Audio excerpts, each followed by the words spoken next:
여러분들이 오프라인 만약에 매장을 한다고 생각을 해봅시다. 과연 이렇게 매장의 시장 조사를 할까? 이런 식으로? 이렇게 안 하겠죠. 그렇죠? 근데 온라인은 이런 식으로 해요. 돈을 못 벌어요.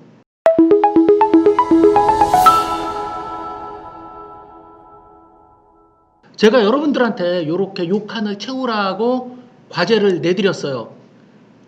굉장히 열심히 하셨어요. 한번 간단하게 한 2분 이내로 압축해서 설명을 한번 해보실래요? 옥션하고 지마켓은 아무래도 ESM, 이베이라는 같은 모 회사가 운영하다 보니까 굉장히 닮은 점이 많았던 것 같아요. 그래서 주요 고객도 뭐 대략적으로 비슷하고 결제 주기도 비슷하고 수수료도 이제 큰 차이, 여기 1%와 4%라는 낮은 수치도 있긴 하지만 실제 저희가 온라인에서 이제 유통하는 상품들은 거의 90% 이상 한 평균적으로 11, 12%인 것으로 나타났고요.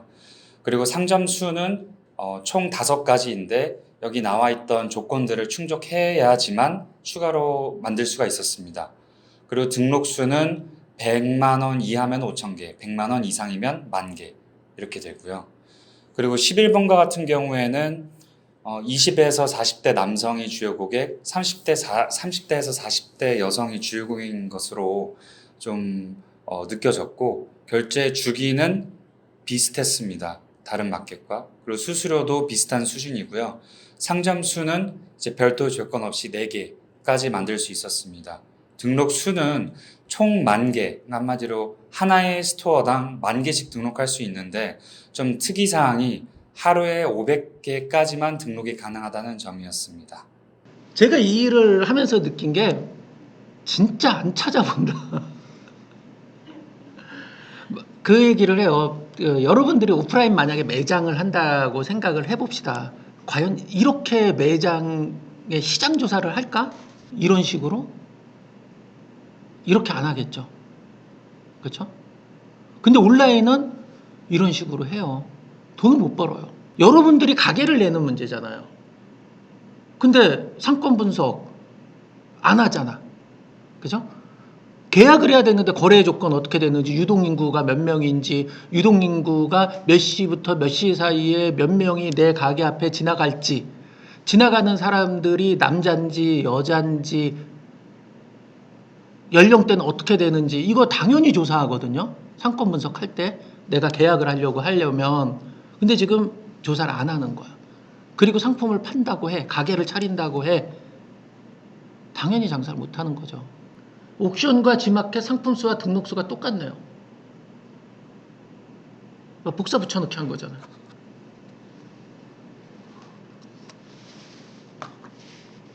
그쵸? 잘못 찾았나요, 제가? 자, 지마켓의 상점 수가 몇 개?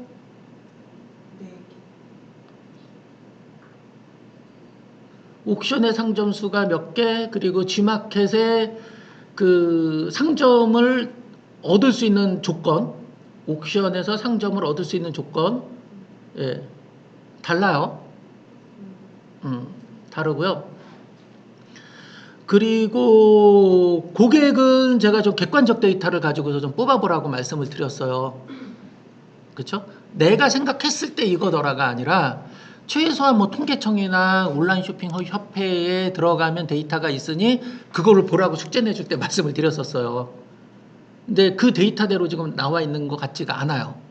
그래서 제가 어디서 보라 그랬어요? 통계청. 그 다음에 그 인터넷 쇼핑 협회에 가면 나와 있어요. 그 인터넷 쇼핑 그 보고서가 2달에 한 번씩 나와요, 통계청에.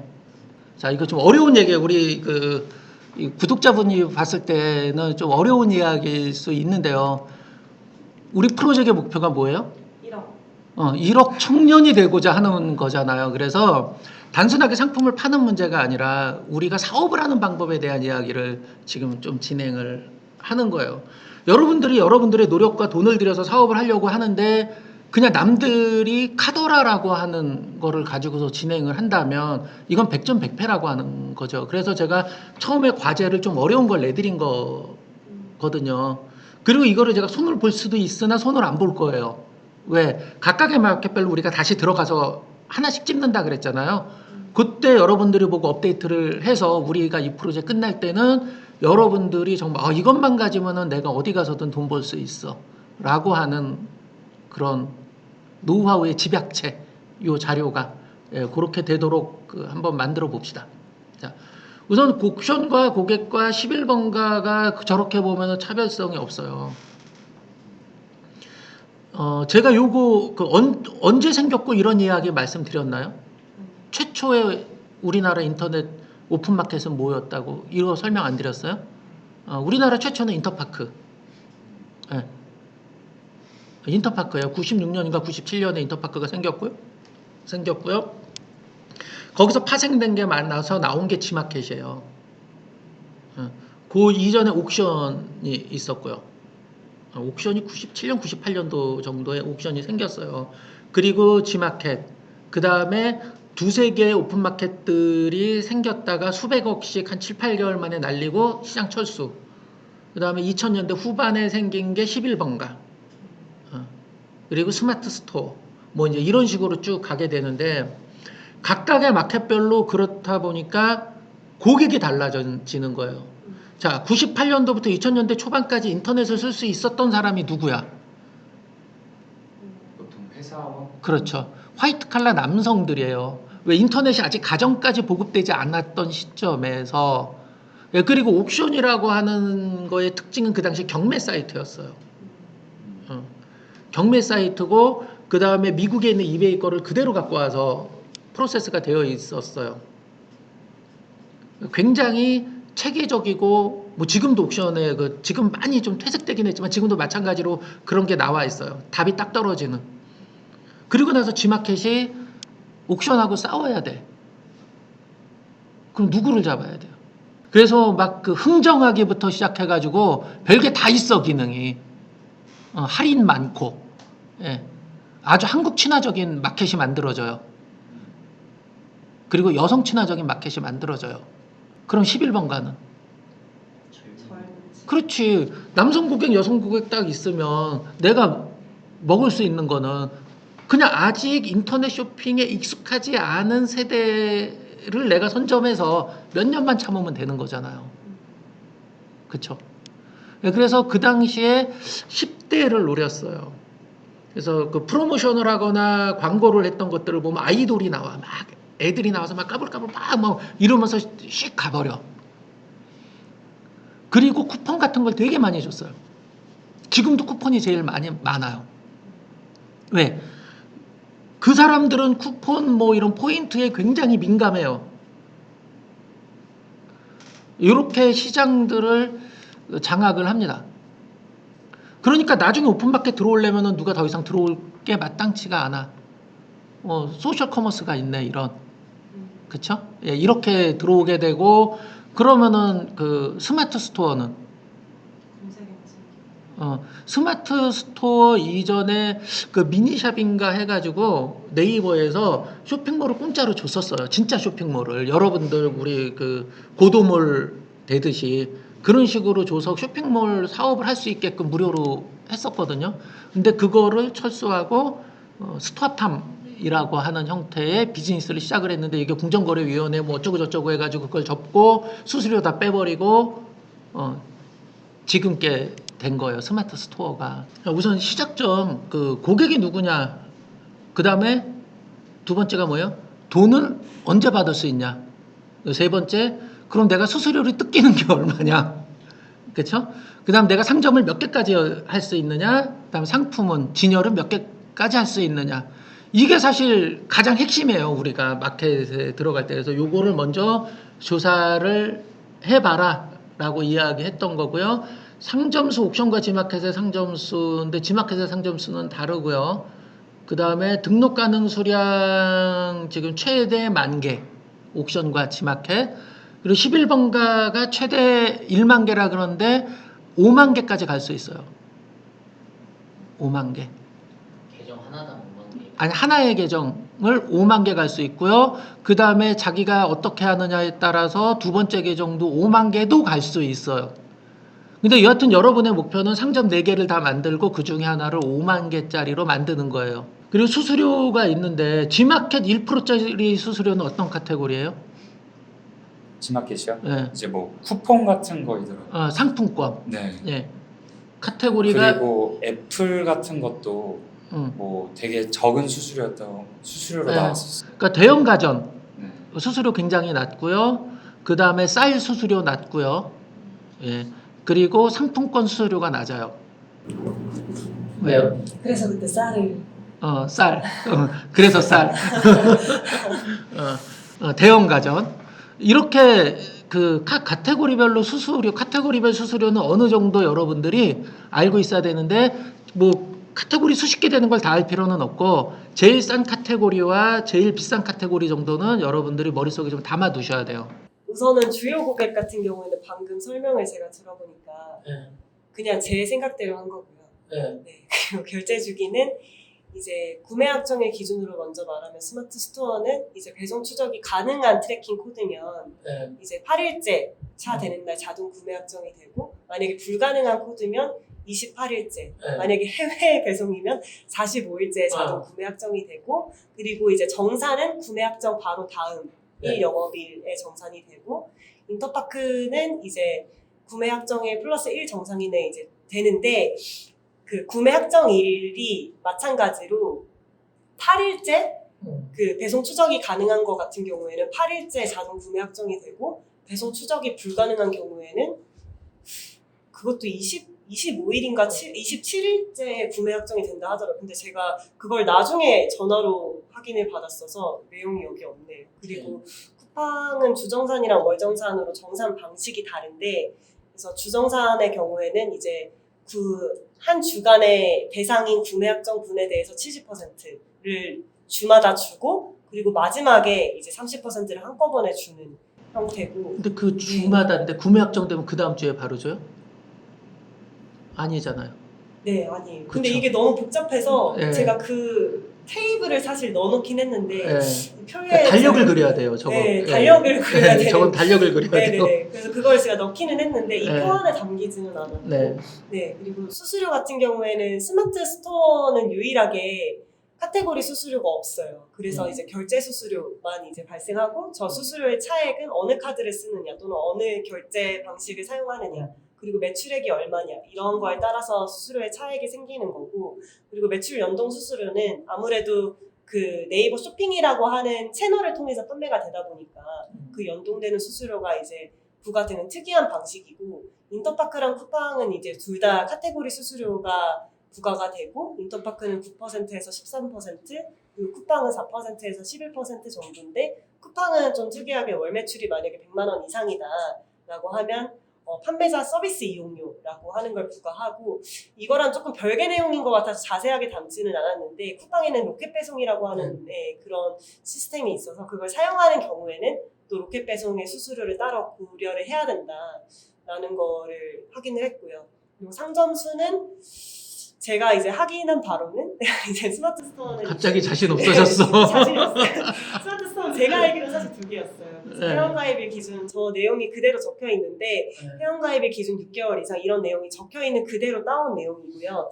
근데 이제 뭐 듣기로는 더 가능하다 뭐 이런 유언 비어를 좀 들어서 근데 제가 알기로는 저렇고, 그리고 인터파크는 1개 이상. 이 부분은 제가 인터파크에 안내된 내용은 없어서 그 CS 담당자랑 연락을 해서 확인했더니, 이제 카테고리 담당자의 권한에 따라서 뭐 계정이 추가가 된다. 근데 몇 개 추가가 가능하냐라고 하는 거는 알 수 없다. 더 많이 추가가 되는 경우도 있고, 그래서 그냥 아예 1개 이상으로 덮어버렸고요. 쿠팡 같은 경우에는 한 업체당 1개 되어 있고, 그리고 등록 수는 스마트 스토어는 이제 하위 2개 등급은 그냥 1만 건이고, 상위 등급으로 올라가면 5만 건까지 늘어나고요. 인터파크는 일반 등급은 5,000개, 그래서 우수, 최우수 등급으로 올라가면 1만 개, 그리고 쿠팡은 100만 건까지 등록이 가능한데 1일 기준으로 5,000개 이하 등록이 가능하다.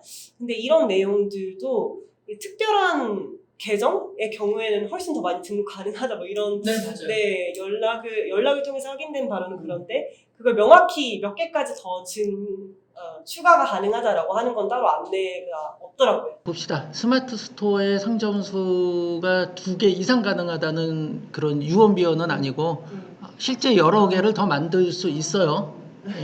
그리고 인터파크 같은 경우는 제가 한 사업자를 최대 5개까지 만들어 봤어요. 근데 큰 의미가 없어서 그렇고 쿠팡 같은 경우 뭐 세부적으로 좀 다른 내용이 많아요. 네. 이거는 근데 우리가 이제 들어가면서 하나하나 보정을 하자고 얘기를 했잖아요. 100만 건인데 일기준 5,000개라고 되어 있는데 저건 상품 단위가 아니죠? 네네, 옵션 단위. 네. 그렇죠? 예, 옵션 단위. 그러니까 뭐 핸드폰 케이스 같은 경우 뭐 한 옵션 200개짜리면 몇 개 못 올려요. 그렇죠? 예, 좀 그런 거 유의해서 봐야 되고요. 다른 것들은 좀 보시면 알 거고 아까 얘기한 것처럼 주요 고객을 제가 집중적으로 얘기하는 게 큰 차이가 있을 수 있어서 그래요. 나중에 여러분들 광고를 한다 그럴 때 우리 그 미키님이 지난번에 그 소독기 그거 광고 이야기를 한번 했었잖아요. 어디로 가야 될까요, 도대체? 공기청정기요. 공기청정기? 네네. 소독기가 아니라? 살균 공기청정기. 살균 공기청정기. 네네. 이제 그런 것들도 내가 이 마켓의 특징과 고객을 정확히 알면 이걸 어디다가 넣어서 그 광고를 집행해야 될지가 좀 더 쉽게 명료하게 나올 수 있을 거예요. 네. 그래서 그거를 이제 같이 봐 나갑시다. 이제 배송 완료 기준으로 팀원은 이제 한 달 정도 후에 이제 결제가 되고, 그다음에 위메프 같은 경우는 주정산, 월정산이 있는데 이것도 이제 주에 이제 만약에 결제가 됐다면은 바로 그 다음 주가 되는 게 아니라 차차차 주에 이제 되는 거라서 그것도 제가 날짜를 그래서 18일 이제 최소일부터 최대일까지 이렇게 적어놨고요. 월정산은 네, 한 달에서 2달까지 걸린다고 합니다. 그리고 톡스토어 같은 경우에는 아까 일본님께서 말씀해주신 스마트 스토어와 굉장히 비슷한 점이 있는데 구매 확정되면 그 다음 날 바로 이제 결제가 되고 배송 완료가 된 후에는 9일 후에 자동 이제 구매가 됩니다. 그러니까 8일 후에 자동 구매 확정이 되면서 그 다음 날 이제 결제가 되는 그런 시스템으로 되어 있습니다. 그다음에 카테고리 같은 경우에는 이렇게 보시는 것처럼 나와 있고 톡스토어 같은 경우 노출 수수료가 이제 2%인데 그 네이버 쇼핑에서 노출되는 그런 거랑 똑같이 이제 카카오에서도 다음 쇼핑 같은 거에서 노출되는 수수료를 2%더 부가적으로 나오고 있습니다. 그다음 팀원은 제한 없다고 전 연락을 받았고 상점을 여러 개 만들 수 있다는 여러 개 얘기죠? 만들 수 있다고 제가 연락을 해서 직접 확인을 받았고 UF 같은 경우 문의라고 돼 있는데 이것도 아까 말씀해준 그 카테고리별로 이제 또 다를 수가 있어서 제가 만약에 카테고리별로 저희가 상점을 따로 운영한다면은 이제 아이디를 더 만들 수 있냐 이렇게 여쭤보니까 그건 가능한데 저희 UF 쪽으로 고객센터에 전화를 해서 그걸 상담을 받으셔야 된다고 하더라고요. 톡스토어 같은 경우도 제한이 없다고 나와 있는데 이게 아이디를 만드실 때 넘어가지를 않는다고 해요. 네, 근데 거기에서 이제 따로 누르는 게 따로 있다고 합니다. 그거를 이제 설명 받으셔서 진행하실 수도 있어요. 그래서 제한 없다고 설명해 주셨는데 네, 그렇게 막 임팩트는 없다고 또 이렇게 또 설명까지 부가적으로 듣긴 했습니다. 네, 등록수는 저는 이제 나와 있는 걸로 이제 나와 있는 게 아니라 저는 다 문의해서 이제 알아봤거든요. 그래서 등록수는 팀원은 월 3만 개고 총 등록할 수 있는 건 6만 개까지인데 이제 이건 노출돼 있는 게 6만 개까지고 만약에 이제 그게 비노출이라면은 계속해서 이제 업데이트는 할 수 있는 그런 형태고 UF는 하루에 이제 1,000개까지 올리실 수 있고 이제 누적 제한은 없다고 연락 받았고 톡스토어는 한 달에 10,000개 그리고 총 한 상점에 이제 5만 개까지 이렇게 등록하실 수 있습니다. 자, 지금까지 여러분들이 9개 마켓의 주요 고객이냐 결제주기냐 수수료 상점수 뭐 등록수 실제 여러분들이 팔 가게에 대한 기초조사를 여러분 나름대로 열심히 했어요. 근데 이거를 여러분들이 처음에 정말 제대로 조사를 한다 그러면 여러분들이 이 자리에 안 있어요. 아니 당연하잖아요. 왜냐면 그 차이들이 있는데 잘 안 보이거든요. 그냥 뭐 갖다 팔면 되지. 버튼 누르면 등록되는데 이런 식으로 생각들을 하는 게 당연해요. 돈을 많이 날려보면 조심스러워지고 좀 더 깊이 들어가게 됩니다. 자, 여기까지 조사를 했고요. 지금 이 조사를 근거로 우리가 어떤 마켓에 어떤 식으로 판매를 해야 될지를 봐야 되겠죠. 자, 다음 시간은 그거에 대해서 한번 보도록 하겠습니다.